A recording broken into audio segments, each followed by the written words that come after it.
be called Priority 2 and is now called Category 2. And as you see from the screen that's up on the the screen, it's now called Category 2 E-rates, and it's essentially Wi-Fi equipment. So let's go a little into it. In the past, again, as I mentioned, only schools that were a very high discount, that is, that had a lot of low-income students, primarily those that had at least 75% low income, were eligible to get E-rate funds to pay for their equipment. The most regular schools weren't eligible. That changed in 2015, but candidly, it was a big mess. It was a lot of stuff that was done on the fly. Things were changed. And now this year is the first year in which we've had an organized process from the beginning. So let's start right out with what is eligible. And remember, for 2016, there will be enough money for your school and all the other schools who apply for Category 2 E-rate funding to get funds, to get approved, and to get those funds to spend. One of the differences that you need to be aware of right off the bat between Category 2, the list that's up on the screen now of what's eligible for funding, and then what you would call, quote, the normal E-rates, which would be telecommunications and internet services. And for most of your schools, that would be this year only internet access, is that the funding year for the Category 1 services begins July 1st and ends June 30th. So it begins July 1st, 2016 and ends June 30th, 2017. For Category 2 funding, however, because of the fact that it's sometimes very difficult to get this stuff done for large projects, the rules are different. Category 2 E-rate funds can be used for projects that you file for in the 2016 E-rate filing, which is what we're doing now. And you can spend those funds anytime between around May 1st of this year, 2016, all the way up through September the 30th of 2017. So that gives you 2 school years, 2 budget years, and 2 summers to do this work if you need it. The reason that that's important is that because of the complexity of the reviews that are involved with Category 2 equipment, the funding approval for the 2016 E-rate filing period, again, assuming that you're going to, and that 2016 E-rate filing period encompasses putting equipment in between May 1st this year and September 30th of 2017. Typically, the funding approval is not received, doesn't begin to be distributed until July, August, September, maybe even into October of this year. So if you're going to do a project and it's dependent upon your getting E-rates for you to buy this equipment and put it in, then in other words, if you have to have your funding approval before you put the equipment in, you're probably not going to get that funding approval in time to install your equipment during the summer of 2016. So what we suggest to people is to take the long view and say, where do I want to be with all these, with this list of equipment that's eligible for funding, through where do I want to be with that on September the 30th of 2017. So then what would happen is you would apply for it in 2016 now, and you would be approved sometime this fall. and you might not even want to put that equipment in until the summer of next year or the spring of next year. Which brings up another question, that because of the delay in putting the equipment in, how will you know that what you're putting in is the newest and greatest equipment? And I'll get to that a little bit later. But in the meantime, by now I'm sure you all had time to look through the list of eligible equipment. I'm not going to read you the PowerPoint. I just want to give you an overview. So with the good part, there's a limitation. And the limitation is if you have 300 students, excuse me, if you have 300 students, you can get E-rate funds.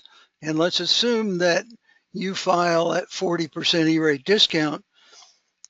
You can get E-rate funds on up to $45,000 that you spend at 40% would equal $18,000 of funding. So it's a substantial amount of money. If you have you see going down the page, if you have 550 students, if you have 1,200 students, there are a lot of variables. If you call us, we'll be happy to give you a specific information about what your limits are.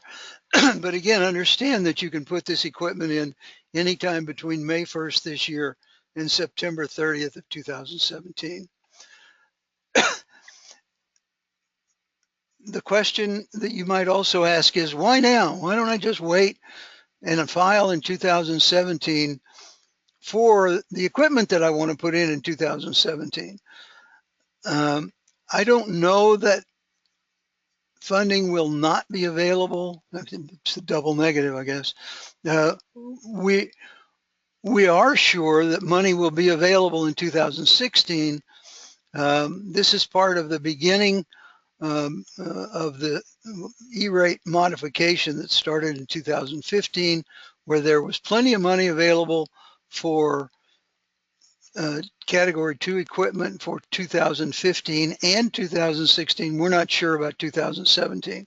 So if you're thinking about a project for 2017, you probably should be thinking about including it in your funding request for 2016 filing.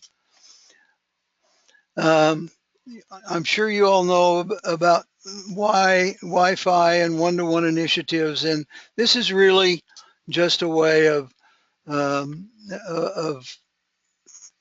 emphasizing. And take a look at this slide particularly, and because if you put equipment in 2013 or 14, and it's January or February now, I guess, of 2016, and that equipment is perfectly good. But when you look out at September of 2017 and you say, wait a minute, that equipment may be 5 years old by then or 4 years old by then, and we will be thinking about replacing it during the 2017 school year.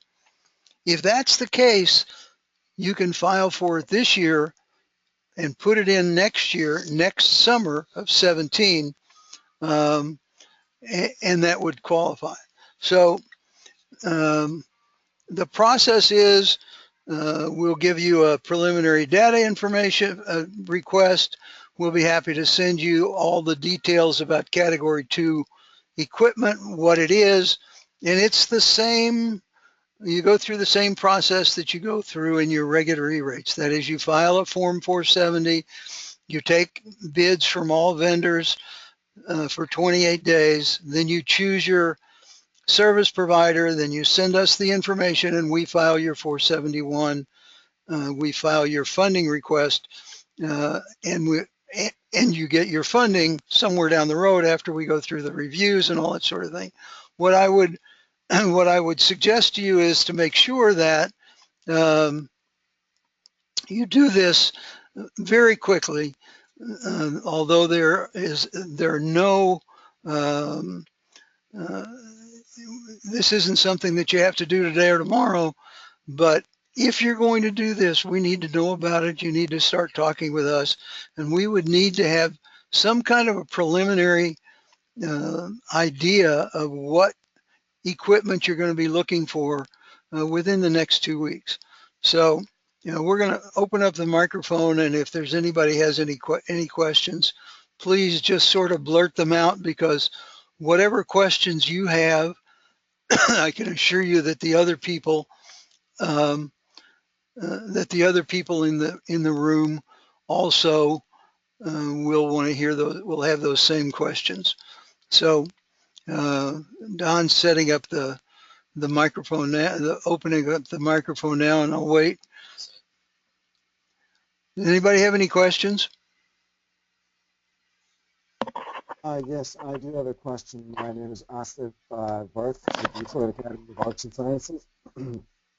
um, I think you went over about all of the wireless access points, and it's probably a very good idea to replace them, even if you had deployed them back in 2014, which is pretty much like my case is. Do you strongly recommend that I should replace and expand all of the access points then? That's which is pretty good option if that's doable.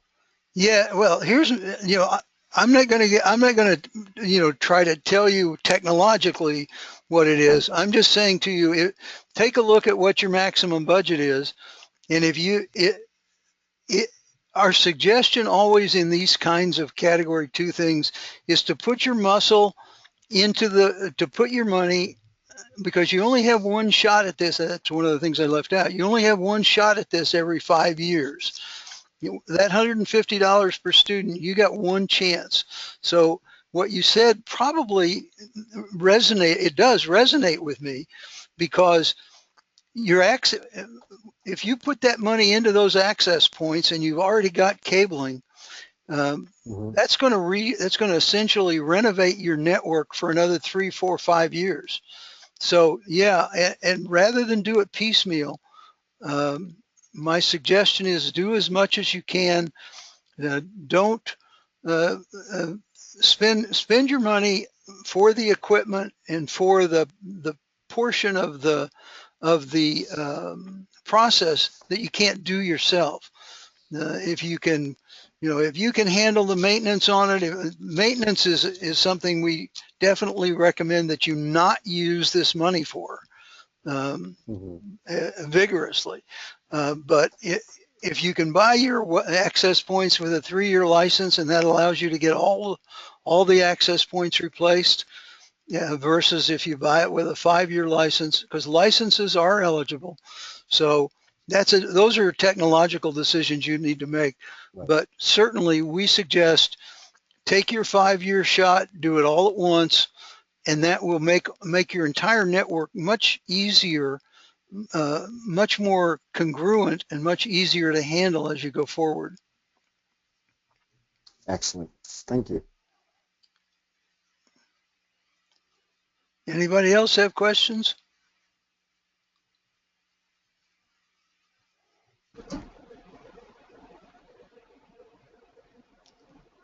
Yeah, Matthew. I'm sorry.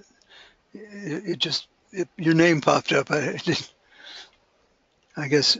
Oh, I didn't have a question. Sorry. Okay. All right. Anybody else?